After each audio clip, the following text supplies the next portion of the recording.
Hello Avon, welcome back.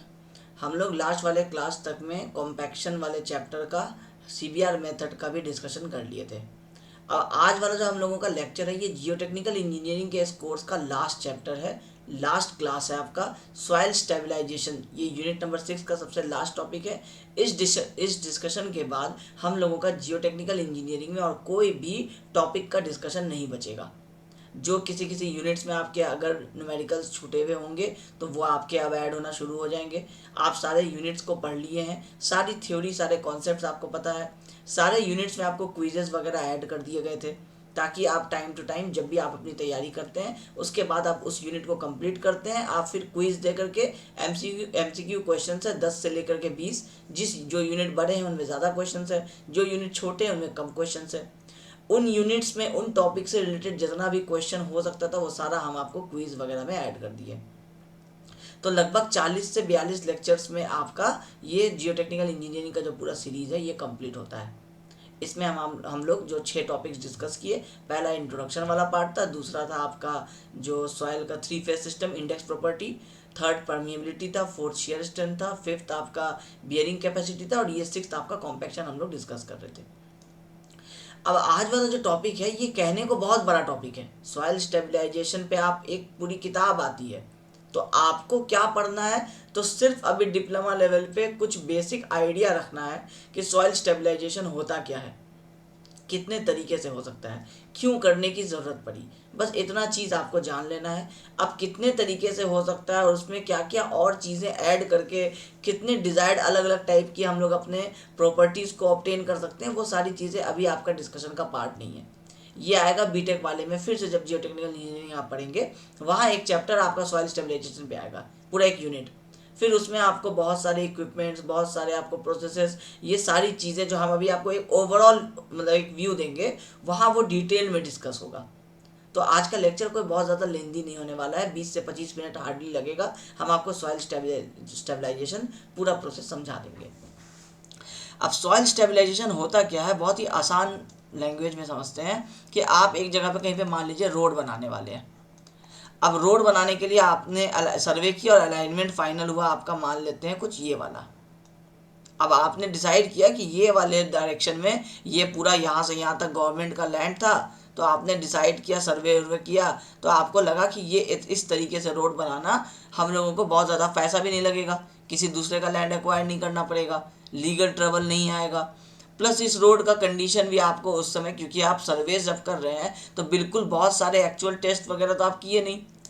तो जब आपको ये टेस्ट आप किए और आपको फाइनल आप ये सर्वे में चूज कर लिए थे, फिर जब आप इस जगह पे पहुंचे, जब आप इसको सेंटर लाइन फिक्स कर रहे थे, साथ साथ आप क्या कर रहे थे, सेंटर लाइन जहाँ जहाँ फिक्स कर रहे हैं, क्योंकि अब देखिए इस सॉइल का टेस्ट करके कोई फ़ायदा नहीं है, इस सॉइल का टेस्ट करके कोई फ़ायदा नहीं है, क्योंकि ये सारे वो सॉइल है जिसके ऊपर गाड़ियाँ डायरेक्टली नहीं चलेंगी। तो अलाइनमेंट फाइनल हुआ, इसका मतलब है कि ये रोड कहाँ से कहाँ तक किस डायरेक्शन में जाएगा, आप ये फाइनल कर लिए। अब गवर्नमेंट के लैंड पे कुछ जगह है जिस पे रोड नहीं बनेगा, है गवर्नमेंट का ही लैंड, और कुछ जगह पे आप रोड बनाएंगे। तो जहाँ रोड बनाएंगे उसके जो जहाँ पे आपको व्हीकल्स चलने वाले हैं, जैसे इस जगह पे व्हीकल्स चलेगा, इस जगह पे व्हीकल्स चलेगा, तो आप इस पूरे रोड में जगह जगह पे आप टेस्ट करके ये देखना चाहेंगे ना कि आपके सॉइल का स्ट्रेंथ कितना है, बियरिंग कैपेसिटी कितना है, परमिएबिलिटी इसका कितना है, कितने उसमें वॉइड रेशियो हैं, ये सारी चीज़ें आप पता करना चाहेंगे।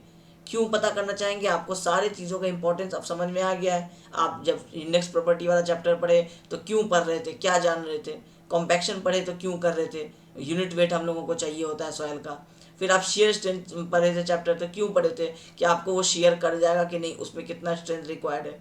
तो ओवरऑल आपको अपने सॉइल के ऊपर बहुत सारे टेस्ट करने पड़ते हैं।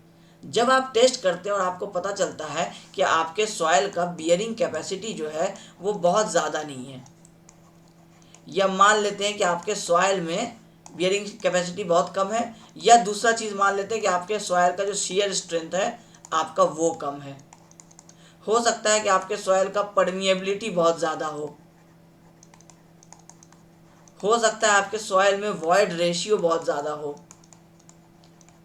जो जो उल्टी चीज़ें हैं वो सारी चीज़ें आपको मतलब नुकसान कर रही हो, वो ज़्यादा हो, जो जो अच्छी चीज़ें हैं वो आपकी कम हो सकता है इस अलाइनमेंट में इस जगह पे और इस जगह पे ऐसा सॉइल निकला जिसमें आपको डिजायर्ड प्रॉपर्टी जो है वो आपको नहीं मिल रहे हैं, इन जगहों पे मान लेते हैं मिल रहे हैं, तो सिर्फ इनके वजह से ऑब्वियसली आप पूरा रूट तो चेंज नहीं करना चाहेंगे।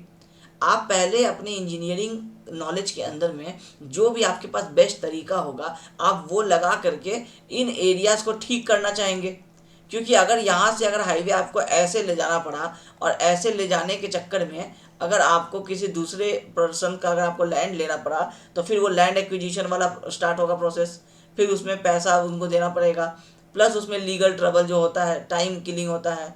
तो आपका प्रोजेक्ट का कॉस्ट, अब अगर आपका प्रोजेक्ट स्टार्ट होने वाला है आप उसको डिले भी नहीं कर सकते हैं, और सिर्फ 2 पैचेस में आपका सॉइल बहुत स्ट्रांग नहीं है तो ऑब्वियसली आप उसको इग्नोर भी नहीं कर सकते हैं, क्योंकि हाईवे बना दिए बाद में उसी जगह पे बार बार क्या होगा, रोड टूटता रहेगा, फिर आपका वो अच्छा एक इंजीनियरिंग पॉइंट ऑफ व्यू नहीं हुआ। तो अल्टीमेटली आपको क्या करना होगा, इन 2 जगहों को सॉइल को स्ट्रेंथ देना पड़ेगा जिन चीज़ों में वो कम पड़ रहा है। अगर वॉइड रेशियो बहुत ज़्यादा है तो वॉइड रेशियो कम करना पड़ेगा, अगर आपका परमेबिलिटी बहुत ज़्यादा है तो उसको कम करना पड़ेगा, अगर आपका बियरिंग कैपेसिटी कम है तो उसको बढ़ाना पड़ेगा, शियर स्ट्रेंथ कम है तो उसको बढ़ाना पड़ेगा। तो ये सारी चीज़ें आपको करनी पड़ेंगी। अब इन सब को जो करते हैं बेसिकली क्या कर रहे हैं, सॉइल को हम लोग किसी भी प्रॉपर्टी को, स्ट्रेंथ को इम्प्रूव कर रहे हैं, चाहे शियर स्ट्रेंथ इंप्रूव करें, चाहे बियरिंग स्ट्रेंथ इंप्रूव करें, किसी स्ट्रेंथ को हम लोग सॉइल का इंप्रूव कर रहे हैं। या ऐसा कह सकते हैं कि अपने प्रोजेक्ट के हिसाब से जो डिजायर्ड प्रॉपर्टी हमको चाहिए कि एक हाईवे में, एक मिट्टी में ऐसा ऐसा प्रॉपर्टी होना चाहिए ताकि हम अपना हाईवे अच्छे से बना सके, उस प्रोसेस को, उस स्टेट को अचीव करने का प्रोसेस कहलाता है सॉइल स्टेबलाइजेशन। नाम में ही लिखा हुआ है कि सॉइल को आप क्या कर रहे हैं, स्टेबलाइज कर रहे हैं। तो स्टेबलाइज करने का मतलब क्या, ऐसा नहीं कि सॉइल भाग रहा है इधर उधर और आप उसको रोक रहे हैं। सॉइल के अंदर वो स्ट्रेंथ है कि नहीं जिसके लिए उस सॉइल को डिसाइड किया गया है कि यूज़ किया जाएगा। अगर सॉइल को रोड बनाने के लिए डिसाइड किया गया है तो आपको चेक करना होगा कि वहाँ पर ह्यूमिडिटी ज़्यादा नहीं हो, वॉइड रेशियो ज़्यादा नहीं हो, बियरिंग स्ट्रेंथ ज़्यादा हो, शेयर स्ट्रेंथ ज़्यादा नहीं हो। ये सारी चीज़ें आपको चेक करनी पड़ती हैं। मान लेते हैं कि किसी में ये सेटिस्फाई नहीं कर रहा है तो उसके बहुत सारे प्रोसेसेस होते हैं। सॉइल स्टेबलाइजेशन में हर तरीके के प्रोसेस है जिससे आप जो भी चीज़ बढ़ाना या घटाना चाहते हैं उस चीज़ के लिए कोई ना कोई एक तरीका है आपके पास। उस तरीके का ओवरव्यू पढ़ेंगे आप आज, बहुत डिटेल में नहीं जाएंगे, लेकिन सिर्फ तरीका मोटा मोटी बताएंगे कि आपको कितने तरीके से, किस तरीके से हम लोग ये सारी चीज़ों को बढ़ा सकते हैं या घटा सकते हैं। ठीक है, इसलिए हम आपको स्टार्टिंग में ही बोले थे कि ये है टॉपिक बहुत ब्रॉड, बहुत कुछ इसमें बताने को है, लेकिन एक लेक्चर के अंदर, एक 4 मार्क्स के क्वेश्चन के अंदर इसको ऐसा पैक करना है ताकि एग्जाम में अगर सॉइल स्टेबलाइजेशन पूछा तो, क्योंकि आपको लिखा है सिलेबस में what is soil stabilisation and need of soil stabilisation, तो क्या नीड है ये हम आपको समझा दिए कि रोड का हम लोगों को शेयर स्ट्रेंथ बढ़ाना होगा, बियरिंग कैपेसिटी बढ़ाना होगा, ताकि हम लोग जो भी पर्पस से रोड बनाना चाहते हैं वो पर्पस हम लोगों का सॉल्व हो जाए। ऑब्वियसली एक छोटे से एरिया में अगर ट्रबल है उसके लिए हम पूरा अपना हाईवे का अलाइनमेंट नहीं बदल सकते हैं। ये सारी उसकी नीड्स है। क्यों करना चाह रहे हैं सॉइल स्टेबलाइजेशन, इस वजह से करना चाह रहे हैं सॉइल स्टेबलाइजेशन। ठीक है, क्या होता है सॉइल में उन्हीं स्ट्रेंथ्स को देना जो स्ट्रेंथ्स उसमें कम पड़ रहे हैं, जो कि ज़रूरी है किसी एक पार्टिकुलर काम को करने के लिए। जैसे आप घर बनाना चाहते हैं तो शेयर स्ट्रेंथ और बियरिंग कैपेसिटी आपको चेक करना बहुत इंपॉर्टेंट है, क्योंकि बियरिंग कैपेसिटी अगर उतना नहीं रहेगा तो आपको स्ट्रक्चर का कॉस्ट बढ़ाना पड़ जाएगा।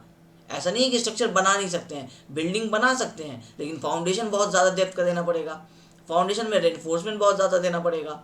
तो ये सारी चीज़ों को अवॉइड करते हैं हम लोग, सॉइल को स्टेबलाइज कर देते हैं, सॉइल को हम लोग स्ट्रेंथ प्रोवाइड करवा देते हैं ताकि बिल्डिंग का कॉस्ट कम हो सके, ताकि प्रोजेक्ट का डिले कम हो सके, ताकि प्रोजेक्ट का जो रूट चेंज है वो आप लोगों का बच सके।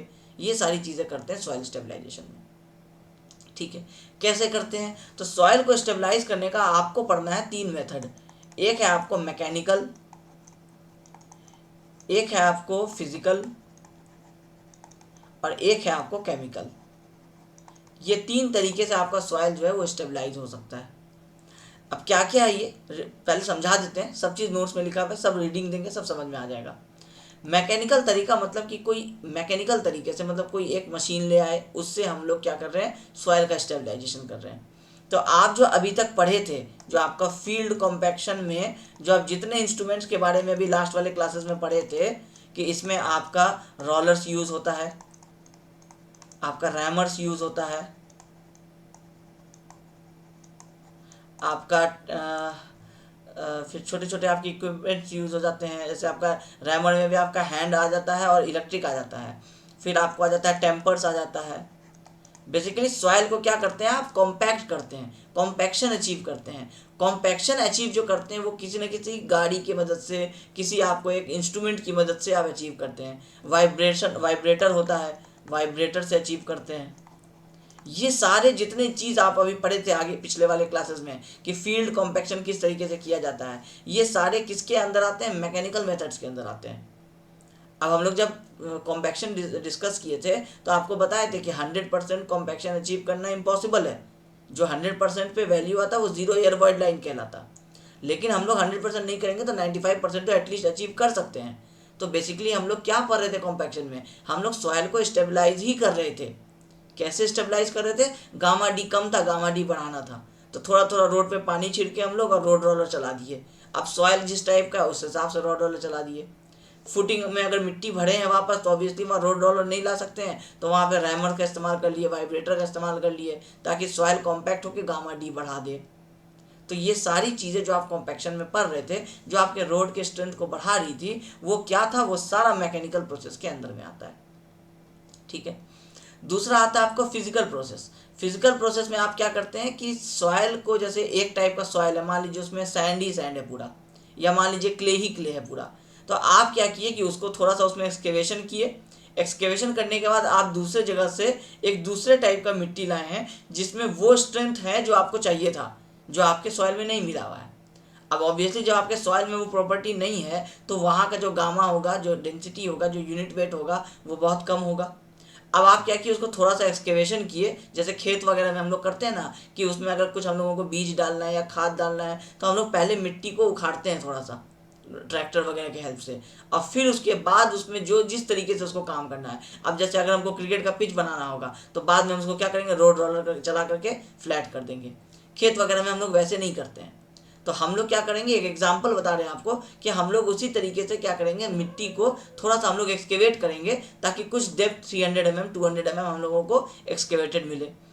फिर हम लोग क्या करेंगे, वो जो सॉइल जिसमें वो प्रॉपर्टीज़ है जो हम लोग कहीं और से लाए हैं उसमें ला करके मिला, जगह जगह पे उसमें पुट कर देंगे। और फिर उसके बाद क्या करेंगे, उस सॉइल को मिक्स कर देंगे, जो आपका एक्चुअल सॉइल जो आपके ग्राउंड में अवेलेबल है उसके साथ जो बाहर से सॉइल लाए थे उसको मिक्स कर देंगे। अब जिस पहले वाले सॉइल में जब वो सॉइल मौजूद नहीं था तो स्ट्रेंथ कम था, अब वो सॉइल को उसमें दे दिए, मिक्स कर दिए हैं, और थॉरोली मिक्स करके अगर रोड बनाना है तो आप रोड रोलर चलाएंगे। अब रोड रोलर चला के आप पूरे सॉइल को कॉम्पैक्ट कर दिए। अब जो कॉम्पैक्टेड सॉइल है वो दो तरीके के सॉइल को मिक्स करके बना हुआ है, और दूसरा तरीके का सॉइल वही मिक्स किए थे जिसमें वो प्रॉपर्टी ज़्यादा है जो आपको मिसिंग हो रहा था। फॉर एग्जाम्पल आपको परमिएबिलिटी थोड़ा अगर बढ़ाना था, क्ले में परमिएबिलिटी बहुत कम होता है, तो आप क्या करेंगे, थोड़ा सैंड ला के मिला देंगे साथ में, सैंड का परमिएबिलिटी ज़्यादा होता है। ग्रेवल अगर नहीं मिला सकते हैं, ग्रेवल अगर अवेलेबल नहीं है तो सैंड मिला देंगे, सैंड नहीं अवेलेबल है तो सिल्ट मिला देंगे, क्ले छोड़ के कुछ और मिला देंगे तो उसका अच्छा परमिएबिलिटी आपको ज़्यादा होता है। मान लीजिए आपको वॉइड रेशियो कम करना है और आपको क्ले में ये पॉसिबल नहीं है, तो हम लोग क्या करेंगे, उसमें सैंड ला करके मिक्स कर देंगे, फिर उसके बाद चेक करेंगे तो वो कम निकलेगा। उसी तरह से गामा बढ़ाना है तो हम लोग क्या करेंगे, जैसे क्ले है तो क्ले को हम लोग थोड़ा सा मिक्स वो किए, अपर सरफेस को उसका रिमूव किए और ग्रेवल्स ला करके उसमें मिक्स कर दिए। अब फिर उसके बाद जब उस पर रोड रोलर चलाए तो अब टॉप के कुछ लेयर्स में क्या है, ग्रेवल है, तो वो जितना लेयर में वो मिक्स किए अल्टीमेटली वो क्या होता है, वो नीचे तक अपने इफेक्ट को स्प्रेड करेगा। तो वो जो सॉयल मिक्स किए ला करके वो आपको फिजिकल मेथड कहलाया कि आप सॉयल का प्रॉपर्टी को किसी दूसरे सॉयल के मदद से ला करके चेंज कर दिए। अब उसमें हो सकता है कि आप एक जगह पे ही आप फिजिकल उसको वो करके कुछ एडिटिव्स मिला दिए, एडमिक्सचर्स नहीं कह सकते उसको, जैसे आप मान लीजिए कि लाइम मिला दिए या सीमेंट मिला दिए, सॉइल को थोड़ा सा एक्सकेवेट किए और पूरे में सीमेंट छिड़क दिए, तो सीमेंट भी एक तरह का क्या है, दूसरा एक बाहर से लाया हुआ चीज़ है, वो भी सॉइल के जैसे ही मात्रा में आप उस पर छिड़के और फिर उसके बाद आप सॉइल को क्या किए, वापस कॉम्पैक्ट कर दिए। अब क्योंकि सीमेंट सॉइल के साथ में मिक्सड है तो जो स्ट्रेंथ सीमेंट देता है वो स्ट्रेंथ आपको सॉइल के अंदर में दे देगा, जो अगर वो चीज़ वहाँ पे रिक्वायर्ड था तो। ठीक है, तो ये कहलाया आपको फिजिकल मेथड। और केमिकल मेथड होता है कि इसमें हम लोग कोई बाहर से दूसरा जो सॉइल वगैरह वो सब नहीं लाते हैं। सॉइल में जो चीज़ की कमी है या जो चीज़ ज़्यादा है, जैसे सॉइल में पानी कम करना है, पानी बहुत ज़्यादा मिक्सड है, तो हम लोग एक एडमिक्सचर्स यूज़ करेंगे जो ला करके हम लोग सॉइल के ऊपर क्या करेंगे, स्प्रेड कर देंगे। जैसे खेत वगैरह में हम लोग कीटनाशक छींटते हैं ना, वैसे हम लोग सॉइल के ऊपर में ला करके उसको स्प्रेड कर देंगे, जो भी हम लोगों का एडमिक्सचर होगा, और फिर उसको कॉम्पैक्शन कर देंगे।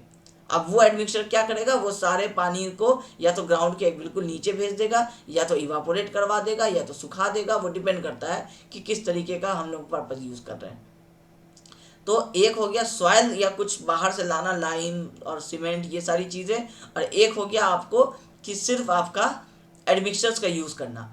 इनफैक्ट एडमिक्सचर की जगह पे केमिकल्स का यूज़ करना। जब आप सिर्फ केमिकल को एक बोतल लाए और कहीं एक जगह पे आप स्प्रेड कर दिए, उससे वो डिजायर्ड स्ट्रेंथ आप लाने की कोशिश कर रहे हैं, तो वो कहलाएगा आपका केमिकल मेथड। होते एक और है, फिजियोकेमिकल भी होता है। अभी फिलहाल के लिए आपको ये 3 पढ़ना है, आपके सिलेबस में काफ़ी हो जाएगा 4 मार्क्स के थ्योरी में लिखने के लिए। ठीक है, ये था हम लोगों का कि सॉइल स्टेबलाइजेशन, और सॉइल स्टेबलाइजेशन कितने मेथड से होता है। अब ऑब्जेक्टिव क्या है हम लोगों का सॉइल को स्टेबलाइज करने का। जैसे सबसे जो मेन पर्पस होता है वो होता है, कई बार हम लोग वॉल्यूम ऑफ वॉइड्स कम करना चाहते हैं। बहुत ज़्यादा वॉइड्स है, बिल्डिंग बनाएंगे, वो सारे वॉइड्स सेटल होंगे, बिल्डिंग सेटल हो जाएगा, नुकसान हो जाएगा। ब्रिज बनाना है, पता चला वॉइड रेशियो बहुत ज़्यादा है, तो वॉल्यूम ऑफ वॉइड हम लोग कम करने के लिए भी एक हम लोगों का सॉइल स्टेबलाइजेशन हम लोग करते हैं।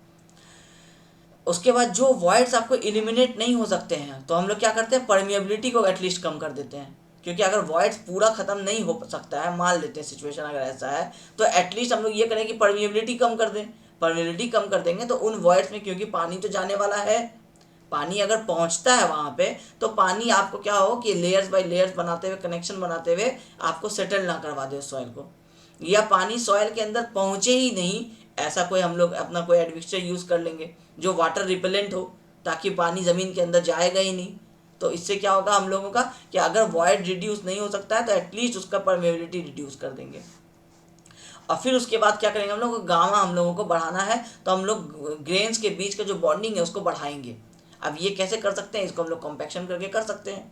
आपके इस तरीके से सॉइल के पार्टिकल्स रखे हुए हैं, ऐसे आप रोड रोलर चला दीजिए, ये सारे ऐसे आ जाएंगे,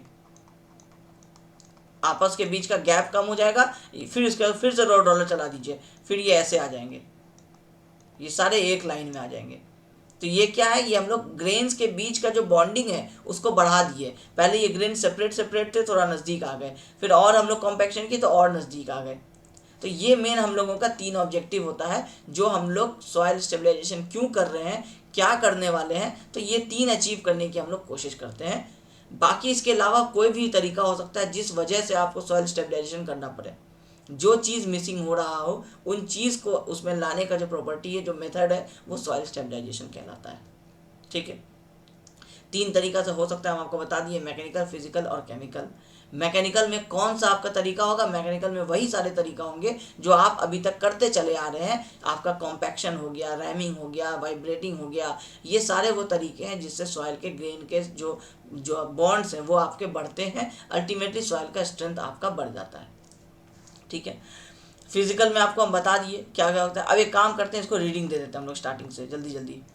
Stabilizing a soil implies the modification of the properties of a soil water air system in order to obtain lasting properties which are compatible with a particular application.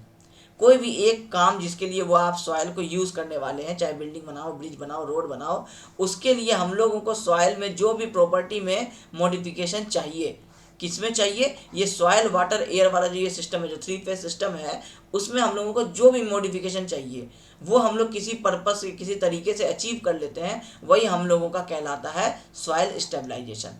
क्यों करते हैं, ताकि हम लोगों को कुछ लास्टिंग प्रॉपर्टीज़ मिले, ऐसी प्रॉपर्टीज़ मिले जो आगे बहुत टाइम तक सॉइल में रहे, जिससे जो उस काम के लिए उस सॉइल को यूज़ किया जा रहा है वो उस काम को फुलफिल करे बहुत अच्छे से।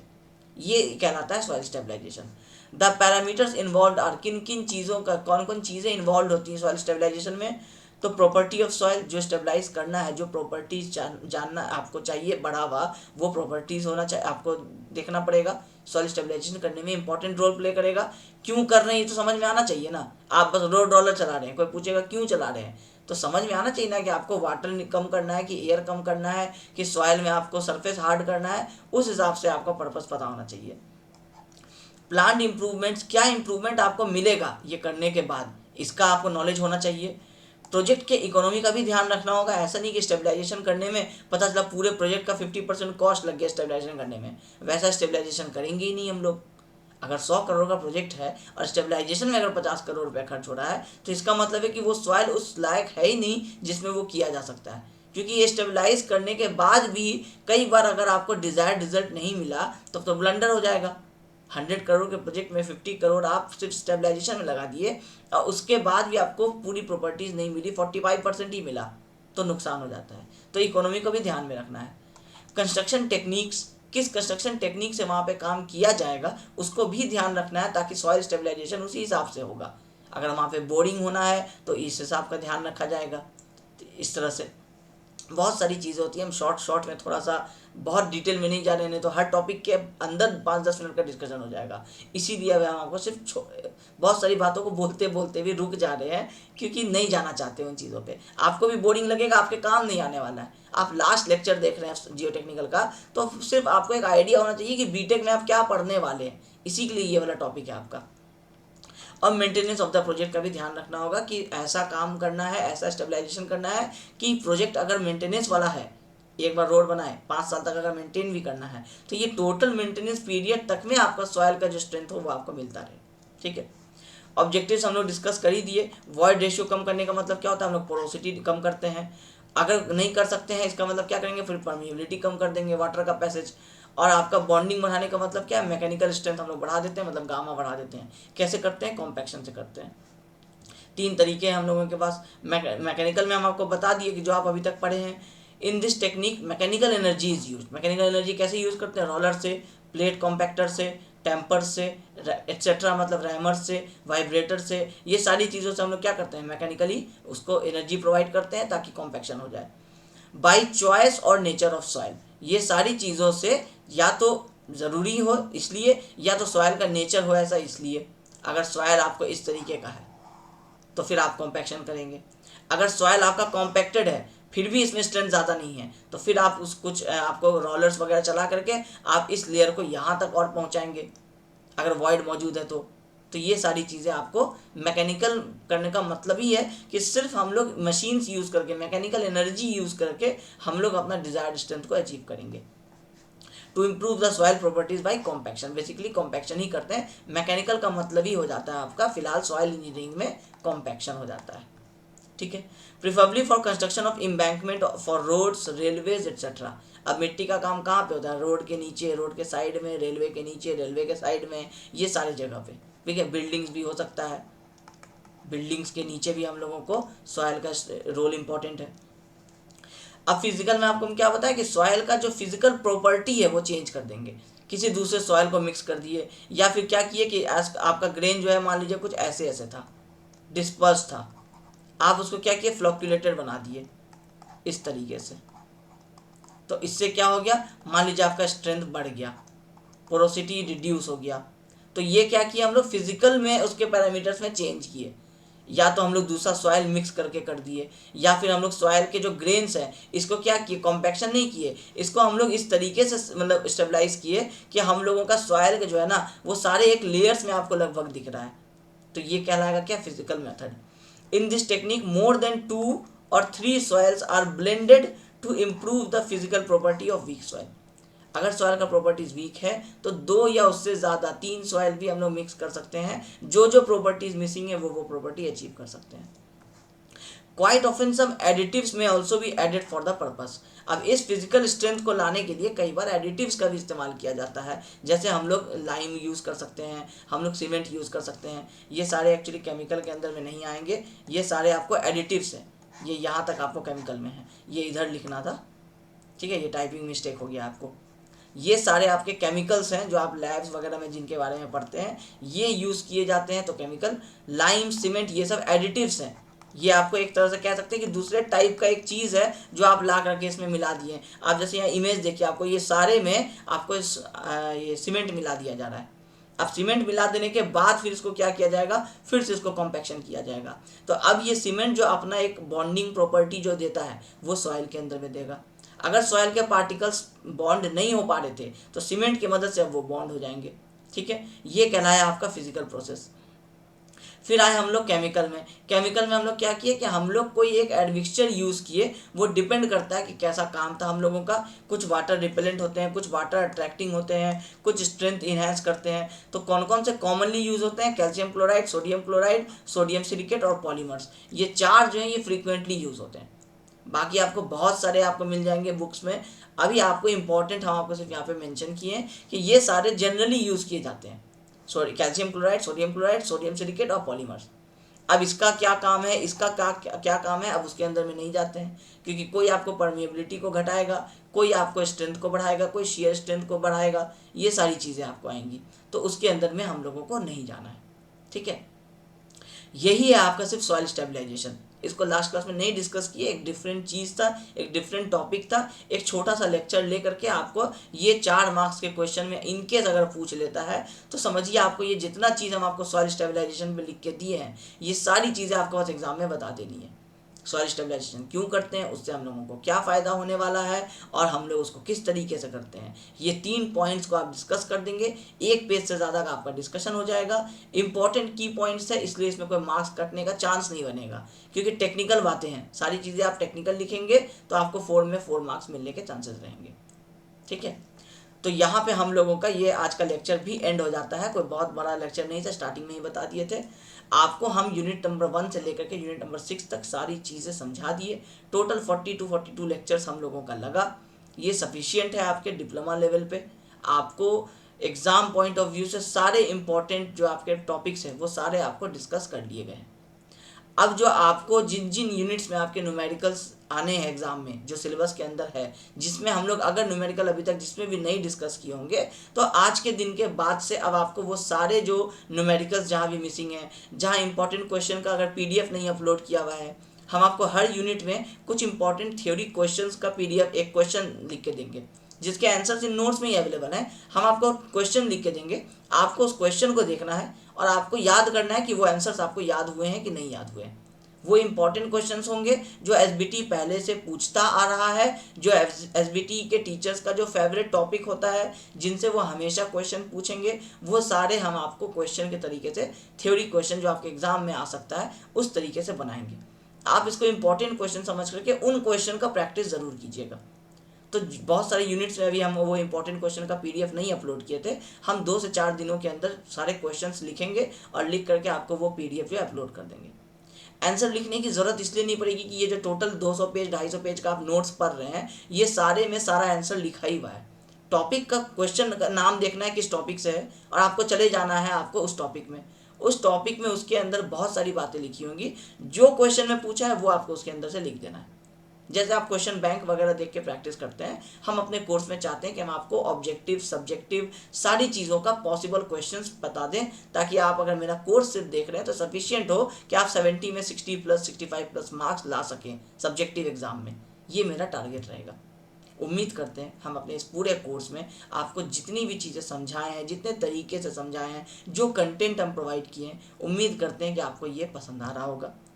आप इस कोर्स में जुड़े हुए हैं तो आपको एक रिव्यू का एक लिंक जाएगा। जब आप ये कोर्स कंप्लीट हो गया है तब तो आपको रिव्यू का लिंक मिलेगा, जो गूगल पे जो हम लोगों का जो इंस्टीट्यूट है उसका जो रिव्यू, आपको जैसा भी ये इंस्टीट्यूट लगा, जैसा भी आपको मेरी पढ़ाई लगी, जिस तरीके से आपका ये पूरा प्रोसेस रहा, इतने टाइम से आप जुड़े रहे, आप सारे चीज़ों को पढ़ रहे हैं, जिस भी सब्जेक्ट को आप पढ़ते हैं, तो आप जो कोर्स कंप्लीट होगा उसके बाद आपको एक रिव्यू का लिंक जाएगा आपके व्हाट्सएप पे या टेलीग्राम पे, आपसे कांटेक्ट कर लिया जाएगा और फिर उस पर आपको अपने ऑनेस्ट रिव्यू देने हैं। आप अपने कमेंट्स लिख सकते हैं, स्टार रेटिंग्स प्रोवाइड कर दें। हम लोगों के लिए वो इसलिए ज़रूरी होता है क्योंकि आप में से बहुत सारे लोग उसको गूगल पे सर्च करके फिर हम लोगों से पढ़ने आते हैं।